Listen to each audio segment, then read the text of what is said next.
नमस्कार मित्रांनो, Swara the reader या यूट्यूब चॅनलमध्ये आपल्या सर्वांचे स्वागत आहे।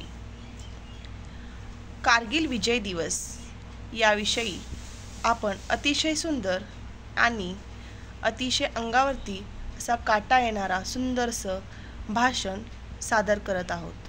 हे भाषण तुम्ही तुमच्या स्कूल कॉलेजमध्ये जर सादर केलात तर नक्कीच तुमचा प्रथम क्रमांक येईल ही माझी खात्री आहे। तर आता आपण आपल्या भाषणास सुरुवात करू। कारगिल विजय दिवस 26 जुलै हा एक दिवस किंवा तारीख नाही तर भारतीय शौर्याचे सर्वोच्च शिखर आहे। शौर्याचा, त्यागाचा, देशभक्तीचा आणि मृत्यूसाठी प्राण अर्पण करणाऱ्या वीरांचा दिवस म्हणजे 26 जुलै 1999 कारगिल विजय दिवस।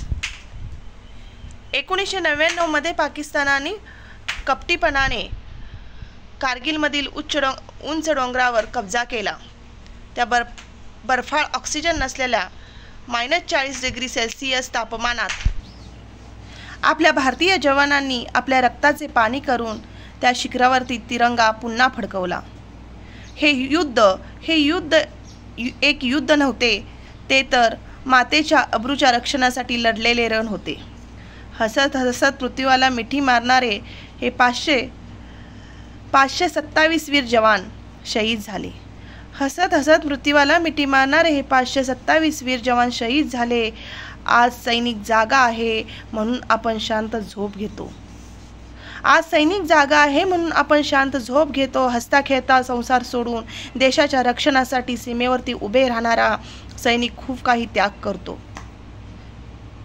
कारण फक्त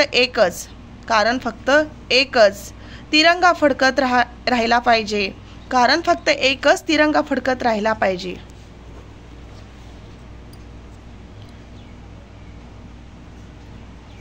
कारगिल विजय दिवस म्हणजे नक्की काय मित्रांनो, तर मी सांगेन, कारगिल विजय दिवस म्हणजे ज्यांनी प्राण दिले त्यांना प्रणाम करायचा दिवस, देशासाठी जिवंत राहणाऱ्यांना प्रेरणा देण्याचा दिवस आणि आपणही चांगले भारतीय नागरिक होण्याचा संकल्प करण्याचा दिवस। चला मित्रांनो, आज आपण सर्वजण मिळून शपथ घेऊ, देशासाठी जगू आणि देशासाठी घडू आणि गरज पडली तर देशासाठी प्राणाची आहुती देऊ। जय हिंद, जय भारत। धन्यवाद।